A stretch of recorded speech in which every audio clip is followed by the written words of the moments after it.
오늘 본문의 말씀을 가지고 우리가 세상 법정에 서는 이유라는 제목으로 같이 말씀을 나누기를 원합니다. 오늘 본문의 말씀에 보면 사도 바울이 오늘 고린도 교회를 향해서 아주 매우 강한 어조로 지금 책망하고 있습니다. 그 책망의 내용이 뭐냐 하면 오늘 그들이 지금 서로 형제가 서로 다투면서 더불어서 서로 고발한다. 세상의 법정에다 고발을 하고 그것을 서로 교회 안에서 해결하지 않고 밖에서 해결하고 있는 부분에 대해서 굉장히 강력한 그런 분노와 섞인 그런 말로 지금 하고 있습니다. 이건 아주 놀람과 분노가 쌓여 있는 그런 얘기입니다. 또한 안타까움이 동시에 있는 그러한 마음이 담겨 있는 거죠. 바울이 이렇게 반응한 이유는 고린도 교회 안에서 실제로 성도들이 서로 세상 법정에 고발하고 소송을 벌이고 있었기 때문에 그랬습니다. 그리고 고린도 교회는 상업과 무역이 굉장히 발달한 지역이었어요. 그래서 거기들은 그 고린도 지역은 동시에 이 법정들이 잘 설립됐고 또 변론하는 것을 좋아했고, 왜냐하면 그 당시에 이 헬라니즘, 그다음에 헬라의 문화들이 굉장히 발달되어 있으면서 그 헬라의 문화는 서로 변론하는 거예요. 그래서 이 서로 변론하고 서로 이야기하는 것을 좋아하는 문화가 바로 당시의 문화입니다. 그러니까 이 법정이라는 것이 얼마나 재미있겠어요. 뭐 서로 변론하면서 누가 틀렸느니 이런 얘기를 하는 것에 대해서 이것이 그냥 늘 일상화되어 있는 것이 그 고린도라는 지역의 문화입니다.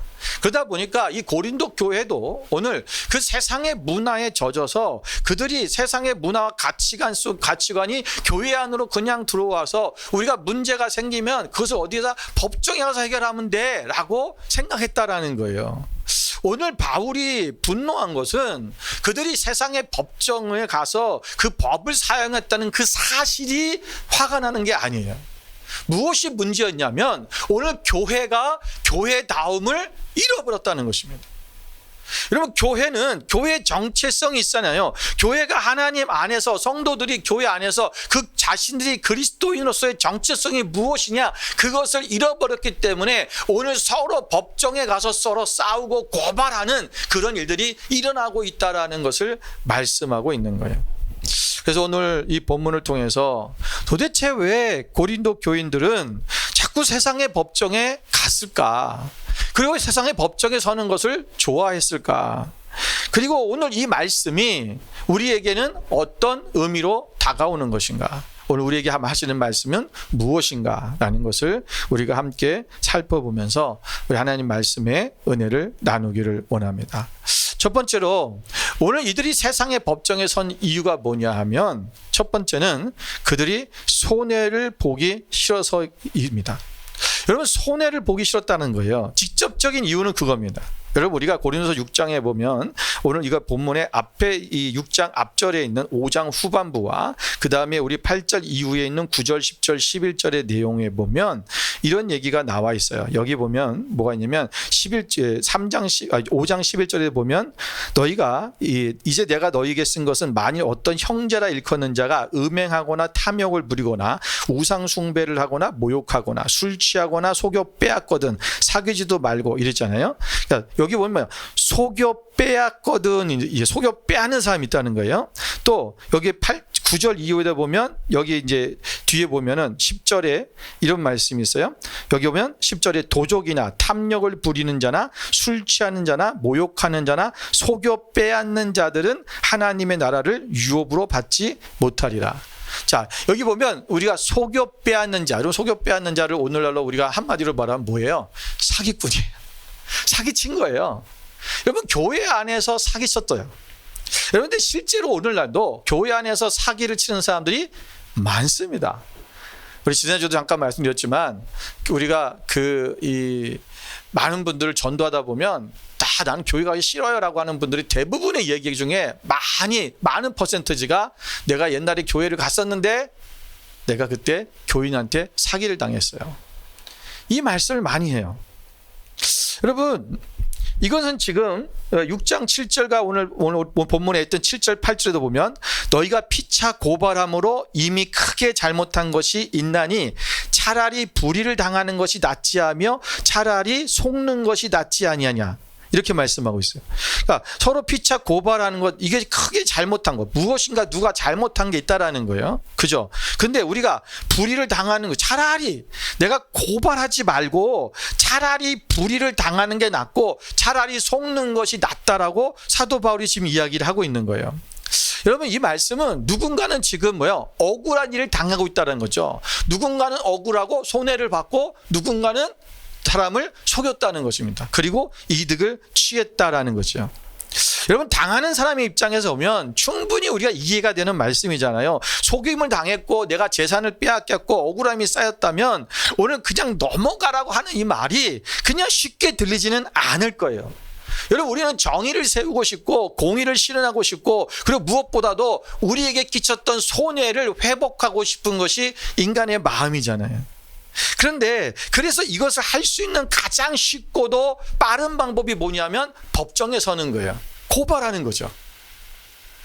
그럼 이게 뭐 잘못된 일이냐? 내가 손해받고 억울함을 풀 수 있는 자리, 그 세상의 법정이란 말이에요. 오늘날도 그래서 많은 사람들이 세상의 법정 앞에 서고, 여러분, 우리가 교회 안에서 일어나는 일인데도 불구하고 그것을 세상의 법정으로 가서 하려고 하는 사람들이 지금도 많잖아요. 여러분, 그런데 오늘 사도 바울이 말하는 것은 그 선택 자체, 다시 말하면 오늘 이 법정, 세상의 법정에 가서 자신의 억울함을 풀려고 하고 손해를 되찾으려고 하는 이 자체를 지금 정면으로 문제 삼고 있는 거예요. 너희가 차라리 불의를 당하는 것이 낫지 않냐? 차라리 손해를 보는 것이, 속임을 당하는 것이 낫지 않냐? 이 말씀은 억울함을 억지로 참고 마음속에 묻어두라는 것이 아니라 그 억울함을 내가 어디로 가져가야 하느냐라는 것을 말씀하는 거예요. 오늘 우리가 손해를 당하고 억울하잖아요. 그럼 우리 억울함을 우린 세상으로 끌고 가는 것이 아니라 진정한 그리스도인은 하나님 앞으로 나아가는 거예요. 내가 하나님 앞에 내 억울함을 올려드리는 거예요. 여러분, 그리고 하나님 앞에 나의 기도를 올려드리는 거예요. 하나님, 제가 지금 이런 억울한 일을 당했어요. 내가 지금 이런 손해를 당했어요. 하나님, 도와주세요. 여러분, 진정한 그리스도인이라고 한다면, 우리가 기독교인이라고 한다면 우리가 모든 문제 앞에 우리는 그 문제를 항상 주님께로 먼저 가져가는 그런 자세가 필요하다. 오늘 사도 바울은 이 법정에 너희가 가서 손해 본 것에 대해서 얼마나 마음이 힘들고 아프겠어요. 억울하겠죠. 여러분, 그런데 오늘 그것이 지금 다른 데가 아닌 교회 안에서 서로 형제 간에 그런 일들이 일어났다는 거예요. 근데 그것을 너희가 찾기 위해서 그것을 세상의 법정으로 먼저 가는 것이 아니라 하나님 앞에 가지고 나오라는 거예요. 여러분, 잠언서 20장 22절 말씀을 보면 이렇게 말씀하고 있습니다. 함께 읽어볼까요? 너는 악을 갚겠다 말하지 말고 여호와를 기다리라. 그가 너를 구원하시리라. 여러분, 하나님께서는요, 우리가 스스로 너희가 그 억울함을 갚으려고 악을 갚으려고 하지 말아라. 우리가 예수님께서도 원수로 갚으려고 하지 말라고 하셨잖아요. 너희는 여호와를 기다리라. 하나님께서 반드시 일하신다라는 거예요. 그러면 그분이 우리를 구원하실 거라는 것입니다. 하나님이야말로 우리의 억울함과 원통함을 해결해 주실 가장 공정하고 참된 심판주이신 것을 우리는 분명히 알고 있어야 돼요. 여러분, 누가복음 18장 7절 8절 말씀 같이 한번 보겠습니다. 함께 읽겠습니다. 하물며 하나님께서 그 밤낮 부르짖는 택하신 자들의 원한을 풀어주지 아니하시겠느냐? 그들에게 오래 참으시겠느냐? 내가 너희에게 이르노니 속히 그 원한을 풀어주시리라. 그러나 인자가 올 때에 세상에서 믿음을 보겠느냐 하시니라. 여러분, 오늘 하나님께서, 예수님께서 말씀하시기를 너희가 밤낮 부르짖는 자들, 우리에게 그 원한을 하나님이 풀어주신다? 안 한다? 풀어주신다는 거예요. 그래서 하나님이 오래 참지 아니다. 우리는 그게 언젠데요? 라고 우리는 늘 얘기하죠. 도대체 그게 언젠데요? 우리 죽고 나서 그러면 뭔 소용이 있어요? 너무 억울한 거예요. 근데 여러분, 하나님은 그들에게 오래 참지 않으실 것. 그러니까 하나님 예수님께서는 금방 우리가 원한을 풀어주신다는 거예요. 그런데 여러분 이 8절의 뒤에 후반부의 말씀이 참 중요해요. 그러나 인자가 올 때에 세상에서 믿음을 보겠느냐.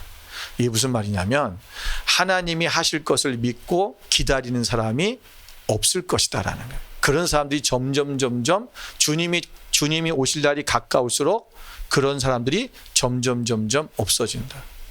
여러분 오늘날 보면요, 여러분 많은 그리스도인들이 인내함이 없어요. 그리고 참지 않아요. 그리고 사랑이 없어요. 용서하지 않아요.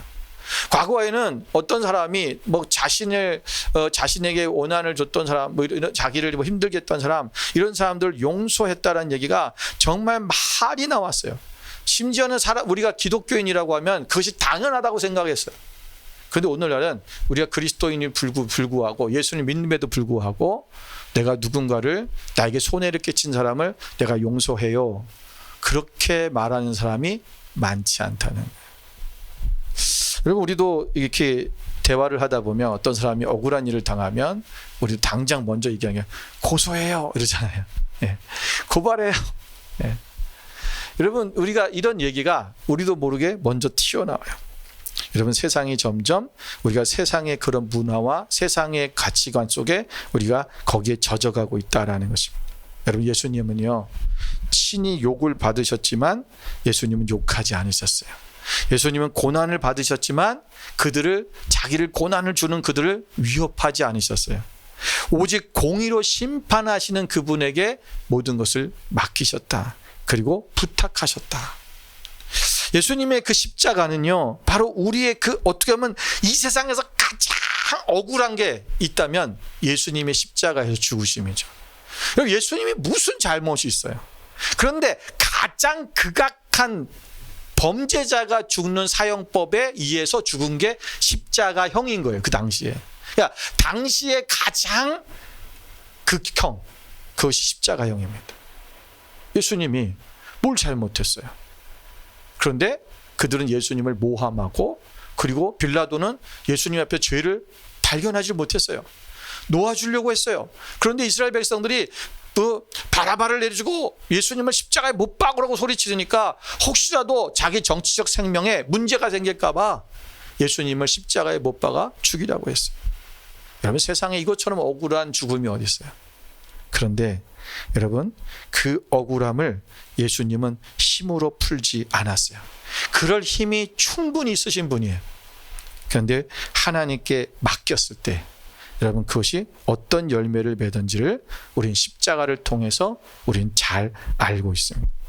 하나님께서는 우리의 모든 속사정과 또 일의 전말을 다 알고 계시기에 여러분 성도는 억울함이 생길 때 세상의 법정으로 달려가기보다 먼저 하나님 앞에 나아가서 모든 문제를 주님 앞에 내어놓고 우리가 가장 선하고 가장 우리가 능력 있으신 하나님 나라에 합당한 해결책을 구하고 하나님 앞에 나아가는 그런 모습이 우리 가운데 있어야 될 줄 믿습니다.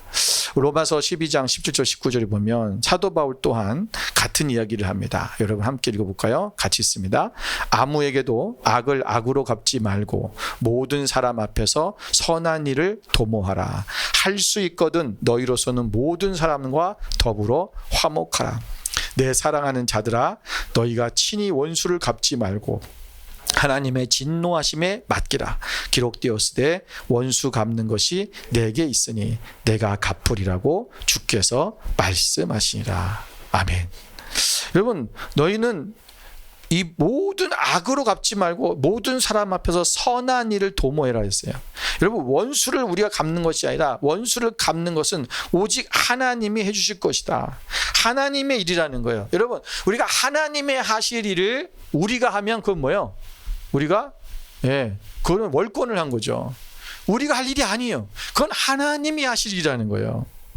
여러분 바울에게 중요한 것은 내가 얼마나 억울한가가 아니라 내가 그리스도를 얼마나 닮아가고 있는가라는 것이 중요하다는 거예요. 여러분 사도 바울 또한 억울한 일을 많이 당했어요. 여러분 그냥 하도 귀신 들린 여자가 쫓아다니면서 너는 뭐 하나님의 아들이라고 하도 그러니까 귀신 쫓아줬어요. 그랬더니 그 여종의 주인들이 고발을 해갖고 잡아갔어요. 잡아갔는데 뭘 잘못했는지 묻지도 않고 그냥 때렸어요. 그리고 감옥에 갇혔어요. 얼마나 여러분 억울하겠어요. 사도 바울은 이런 억울한 일들을 많이 당했어요. 예수님뿐만이 아니에요. 근데 오늘 그가 지금 그 얘기를 하는 거예요. 자기는 이런 일이 없는데 얘기하는 거라. 내가 원수를 원수로 갚지 않고 악을 악으로 갚지 않는다. 하나님께서 이것을 모든 것을 갚으실 것은 하나님이 하실 것이다. 그래서 나는 우리가 내가 얼마나 억울한 것에 대해서 초점을 맞추는 것이 아니라 내가 얼마나 그리스도를 닮아가고 있는가. 오늘 바울은 손해를 감수하는 선택이 오히려 하나님의 영광을 드러내는 길이라고 말씀하고 있는 것입니다. 그래서 오늘 성도들에게 말하기를 너희가 차라리 불의를 당하는 것이 낫고 차라리 세상에 가서 세상의 법정에 가서 고발하고 서로 형제를 고발하고 그런 것보다 왜 하나님이 영광을 가린다는 거예요. 교회가 교회답지 못하다는 거예요. 그리고 너희는 가서 그들에게 억울한 걸 속는 것이 차라리 낫다. 오늘 그 얘기를 하고 있는 것입니다. 여러분, 그래도 목사님 저는요, 난 손해보고는 못 참겠어요. 난 억울해서 못 참겠어요. 여러분, 그런 분은 다음의 말씀을 보시기 바랍니다. 여러분, 잠언서 14장 26절을 같이 보겠습니다. 우리 함께 읽어볼까요? 여호와를 경외하는 자에게는 견고한 의뢰가 있나니 그 자녀들에게 피난처가 있으리라. 아멘.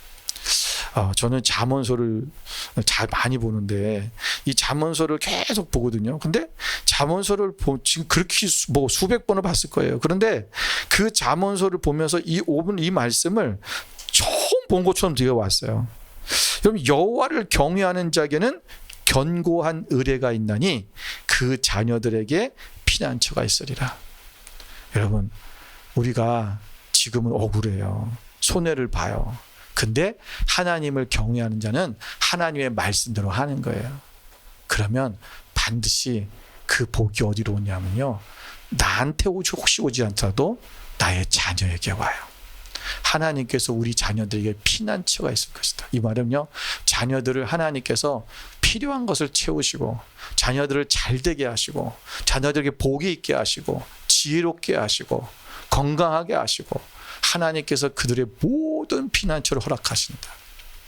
여러분, 우리가 하나님 앞에서 우리가 손해보는 것에 대해서 두려워하지 말고 우리가 믿음 안에 오직 주님 앞에 나아가고 주님 앞에 모든 것을 맡기는 그 삶이 우리 가운데 있어야 될 줄로 믿습니다. 두 번째는 오늘 이들이 세상의 법정에 나갔던 이유가 뭐냐면 영적 정체성이 망각됐기 때문입니다. 여러분, 고린도서 오늘 6장 2절 3절에 보면 이렇게 말씀하고 있어요. 성도가 세상을 판단할 것을 너희가 알지 못하느냐. 세상도 너희에게 판단을 받겠거든 지극히 작은 일 판단하기를 감당하지 못하겠느냐. 우리가 천사를 판단할 것을 너희가 알지 못하느냐. 그러하거든 하물며 세상이리랴. 그러니까 너희가 왜 불의한 자들 앞에서 고발하고 성도 앞에서 하지 않느냐, 이 말씀을 하시면서 2절 3절 말씀을 하시는 거예요. 이 2절 3절 말씀은 그 무슨 뜻이냐면 우리가 나중에 여러분 성도는 세상 가운데서 구별하신 하나님의 거룩한 사람들이라는 거예요. 그런데 그런 거룩한 성도들이 교회 안에서 일어난 문제를 세상의 법정으로 끌고 와서 곧 하나님을 알지도 못하고 하나님의 진리도 알지 못하는 그들에게 가서 그 불의한 재판관들에게 재판을 해달라고 판단을 받아달라고 그것을 이야기한다는 것은 영적으로 굉장히 모순된 것이다. 왜? 오늘 우리 그리스도인들은 하나님의 진리의 말씀에서 무엇이 그르고 옳은지를 정확하게 알 수 있는 것이 어디 있어요? 다 성경에 있고 하나님 안에 있는데 그것을 왜 저 불의한 재판자들에 가서 하느냐? 얼마나 미련한 것이냐라는 거예요. 또한 이 당시에 고린도 교회들은요, 자신들이 지혜롭다고 생각했잖아요. 자신들이 지혜롭다고 생각해놓고 가서는 세상의 앞에 가서 이거 판단해달라고 이야기한다는 것, 그것이 얼마나 자기 스스로를 낮추는 행동이라는 거예요. 여러분, 부부 싸움을 했어요. 서로 막 네가 오느냐 내가 오느냐 싸움을 하다가 갑자기 자기 옆에 있는 5살 먹은 아들에게 야, 너 엄마 아빠 중에 누가 맞는지 틀린지 네가 판단을 해줘. 여러분, 그러면은 이 아이가 무슨 판단을 하겠어요? 바로 뭐냐면 그것을 판단해야 될 것은 어른인데 어른이 스스로 판단하지 못하고 어린 아이한테 이거 판단해 달라고 이야기하는 것과 같다는 거예요. 여러분, 이것은 뭐냐면 오늘 우리가 정말 이 세상에서 가장 지혜롭고 하나님의 능력 안에서 우리가 무엇을 올바로 판단할 수 있는 그 근거가 있는 우리가 세상 앞에 그것을 지금 판단해 달라고 말하냐라는 거예요.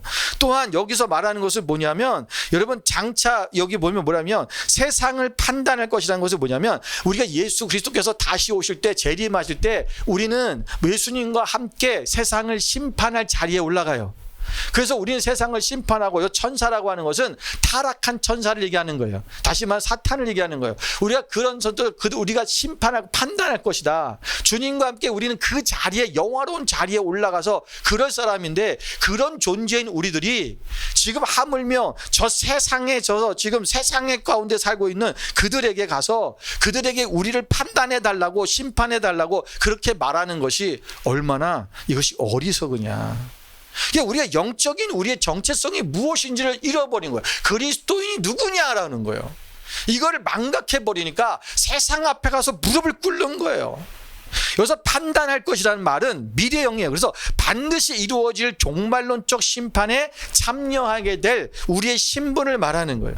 그래서 장차 세상을 심판할 사람들이 지금 이 땅에서 형제간의 작은 문제 하나도 스스로 판단하지 못하고 세상의 법정에 가서 그것을 도저히 간다는 것은 말이 안 된다라는 것을 이야기하고 있는 것입니다.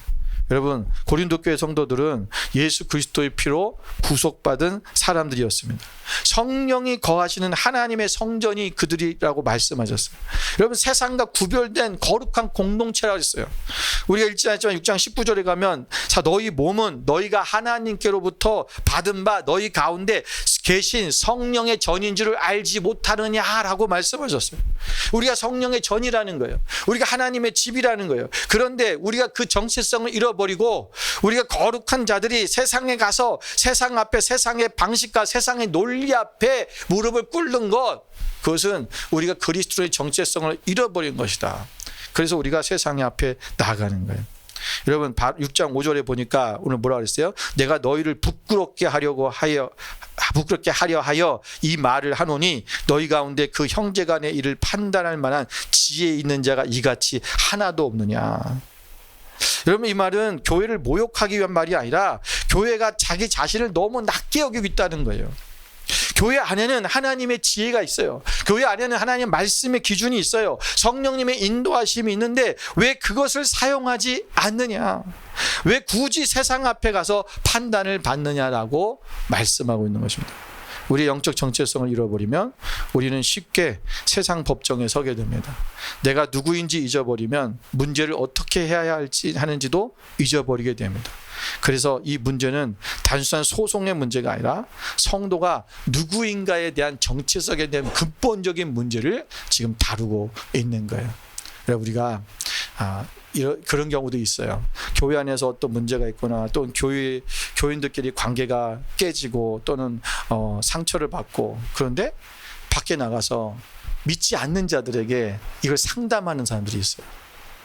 그럼 교회를 다니는 분들한테, 다른 교회 교인이라도 교회를 다니는 분한테 상담을 받으면 교회 안에서 그런 일이 있을 때 이렇게 해야 돼, 네가 좀 참아, 용서해야지, 뭐 이런 식으로 얘기할 수 있잖아요. 근데 여러분, 세상 밖에 가서 세상 사람들에게 우리 교회에 누가 있는데 나한테 모르겠는데 그 나쁜 이렇게 얘기해 보세요. 그러면 여러분, 이게 무슨 일이냐고요. 그러면 하나님의 영광을 가리는 거잖아요. 근데 많은 사람들이 쉽게 이런 문제를 그렇게 해요. 우리의 정체성을 잃어버리는 거야. 내가 그리스도인이냐? 우리가 하나님 앞에 내가 이 문제를 어떻게 끌고 가냐. 우리의 삶 속에 여러 가지 이러한 작은 부분 또는 큰 부분이 할지라도 우리가 하나님 앞에서 내가 어떤 존재인 것을 안다면 우리는 이 하찮은 세상의 것에, 세상의 그런 존재 앞에 우리가 모든 문제를 맡기는 것이 아니라 하나님 앞에 이 문제를 가지고 가야 된다라는 것을 말씀하고 있는 것입니다. 마지막 세 번째는 우리가 세상의 법정으로 가는 이유가 뭐냐면 사랑이 결핍됐기 때문에 그렇습니다. 여러분, 사실 앞에 있는 두 가지 이유는 모두 다 이 한 가지로 모아지는 거예요. 손해를 보기 싫은 것도, 내가 영적 전체성을 잃어버린 것도 결국 사랑이 식어 있었기 때문입니다. 그럼 바울은 고린도 교회를 향해서 오늘 6절에 이렇게 말씀하세요. 형제가 형제와 더불어 고발할 뿐더러 믿지 아니하는 자들 앞에서 하느냐. 여러분, 이 문장 속에는 깊은 사도 바울의 슬픔이 담겨 있습니다. 형제가 형제를 고발한다는 이 사실 자체는 이미 공동체 안에 사랑이 무너졌다는 거예요. 여러분, 사랑이 있다면 우리는 끝까지 대화하려고 합니다. 사랑이 있다면 우리는 참고 기다리려고 합니다. 사랑이 있다면 손해를 감수하면서라도 관계를 지키려고 해요. 그러나 사랑이 식으면 우리는 이기려고 하고 증명하려고 하고 우리는 상대를 무너뜨리려고 합니다. 그래서 사도 바울은 오늘 고린도 13장에 이런 얘기를 하고 있어요. 여러분 13장 2절, 고린도 13장 2절 같이 한번 읽을까요? 내가 예언하는 능력이 있어 모든 비밀과 모든 지식을 알고 또 산을 옮길 만한 모든 믿음이 있을지라도 사랑이 없으면 내가 아무것도 아니요. 여러분, 사랑이 없으면 우리는 아무것도 아니다. 여러분, 그리스도인은, 우리 교회는 그의 중심의 핵심의 복음의 핵심이 뭐예요? 그것이 구원이긴 하지만 그 구원은 결국은 어디서부터 오는 거냐면 사랑, 하나님의 사랑으로부터 온 거예요. 예수, 하나님의 성품이 뭐예요? 사랑이잖아요. 여러분, 하나님의 형상, 우리가 하나님의 형상대로 지음받았다는데, 형상이란 말은 영어로 이미지라고 되어 있어요. 이미지라는 말은 우리가 캐릭터를 얘기하는 거예요. 하나님의 이미지, 그게 뭐예요? 하나님의 속성을 얘기하는 거예요. 하나님의 속성이 뭐예요? 사랑이에요. 우리는 하나님의 그 사랑을 닮은 거예요. 그 형상을 따라 세워졌고, 우리는 그럼 그 형상대로 하나님의 그 속성대로 살아야 돼요. 그게 교회고 우리 자신이에요. 그럼 교회는 사랑이 있어야 돼요. 여러분, 마태복음 5장 39절에 보면 예수님은 이렇게 말씀하셨잖아요. 나는 너희에게 이르노니 악한 자를 대적하지 말라. 누구든지 내 오른편을 치거든 왼편도 돌려대라. 여러분, 이것은 불의를 정당화라는 말씀이 아니에요. 폭력을 정당화라는 것이 아니라 하나님의 백성이 악을 이기는 방식이 세상의 방식과 다르다. 우리는요, 그리스도인은 어떻게 보면 세상과 반대 방식으로 사는 거예요. 세상은 누가 오른편을 채면 너도 빨리 오른편을 때려라. 맞받아 쳐라. 제가 예전에 한번 도서관에서 그 책방에 갔는데 책이 하나 있는데 제목이 악마의 바이블이더라고요. 제 신학교 때 그런데 그래서 하나 샀어요. 도대체 뭐라고 써 있나 보자. 그랬더니 이 악마의 바이블은요, 진짜 다 반대로 써 있더라고요. 누군가 너의 오른편을 치면 너는 즉시 잡아쳐라. 뭐 이렇게 써 있어요, 진짜. 다 그런 거예요. 누가 너의 것을 빼앗으려면 너는 그의 것을 더 빼앗아라. 뭐 이런 거예요. 진짜 악마의 바이블이더라고요. 여러분, 세상과 그리스도인은, 우리 기독교는 반대로 사는 거예요. 여러분, 세상은 힘으로 이기고 법으로 누르려고 해요. 상대를 침묵시키는 방식으로 승리를 말하지만 하나님의 나라의 승리는 사랑으로 악을 이기는 방식이에요. 여러분, 십자가는 우리가 패배인 것처럼 보였지만 실상은 사랑이 악을 완전히 이긴 그런 사건이었잖아요. 여러분, 데살로니가전서 5장 15절 말씀 한번 볼까요? 같이 한번 보겠습니다. 삼가 누가 누구에게든지 악을 갚지 말게 하고 서로 대하든지 모든 사람을 대하든지 항상 선을 따르라. 여러분, 참 어떻게 보면은 이상적인 말처럼 들릴 수가 있어요. 어떻게 그럴 수가 있어? 어떻게 악을 악으로 갚지 않고 선으로 대할 수 있을까? 내가 그렇게 선을 따라갈 수 있을까? 여러분, 그러나 이것은 이상이 아니라 교회가 끝까지 붙들어야 될 복음의 방식입니다. 고린도 교회는 십자가의 이 방식 대신 세상의 승리 공식을 선택했습니다. 그 결과 형제가 형제를 고발하는 자리까지 나가게 된 것입니다. 오늘 사도 바울은 이것이 매우 불편하지만 복음적인 결론을 내리는 거야. 차라리 손해를 봐라. 차라리 내가 그냥 불의를 당해라. 사랑은 권리를 주장하는 것이 아니라 권리를 내어놓는 것입니다. 사랑은 이기는 것이 아니라 함께 살아가는 길을 선택하는 것입니다. 사랑은 당장의 정의를 관찰시키기보다 하나님의 영광을 바라보는 믿음의 결단입니다. 여러분, 이 길이 세상에 볼 때는 어리석어 보이고, 그리고 그것이 답답하고 정말 멍청한 것처럼 보이지만, 그러나 이 길이 바로 십자가의 길이고 교회가 교회되게 하는 그런 유일한 길입니다. 오늘 우리는 매우 불편한 그러한 질문을 던졌습니다. 우리는 분쟁 앞에서, 또 성도들 간의 관계 안에서 서로의 마음이 힘든 그런 상황 속에 우리는 어디에 서 있는가라고 하는 질문입니다. 우리는 세상 법정에 서 있는가? 아니면 세상의 가치관 속에 서 있는가? 아니면 우리는 십자가 앞에 서 있는가? 바울은 교회가 완벽하다고 말하는 게 아니에요. 여러분, 교회 안에 죄도 있고, 교회 안에 때로는 상처도 있고, 교회 안에 불의도 있을 수 있어요. 그러나 오늘 바울이 말씀하시는 것은 뭐냐 하면, 너희가 포기하지 말라. 그 하는 것이 뭐예요? 교회 안에서 교회다움을 이루라는 것입니다. 그리스도의 사랑을 이루라는 것입니다. 교회는 세상보다 더 정의로워야 되고, 세상보다 더 지혜로워야 되고, 무엇보다도 세상보다 더 사랑해야 된다는 것입니다. 때로는 억울할 수도 있고 우리가 손해를 볼 수도 있습니다. 그러나 그 손해가 헛된 손해가 아니라 하나님의 영광을 위한 손해가 될 수 있습니다. 예수 그리스도께서 우리를 위해 모든 권리를 이루시고 십자가를 지셨듯이 우리도 그 길을 따라 부름을 받았습니다. 오늘 바울의 이 말씀처럼 오늘 우리가 이 말씀을 통해서 우리 또한 우리가 정말 이것을 교회 안에서의 문제들을, 또 우리가 교회 안에서 우리 안에 일어났던 여러 가지 내가 당면한 그러한 손해와 또는 억울함과 이런 모든 부분들을 나는 어디 앞에서 내가 이것을 풀고 있고 이것을 해결하고 하고 있는가? 오늘 우리 또한 세상의 법정에 서는가? 세상 사람들 앞에 판단해달라고 하는가? 우리보다도 영적으로나 모든 진리적인 면에서 떨어지는 그들에게 우리가 판단해달라고 말하는 것이 정말 바른 것인가?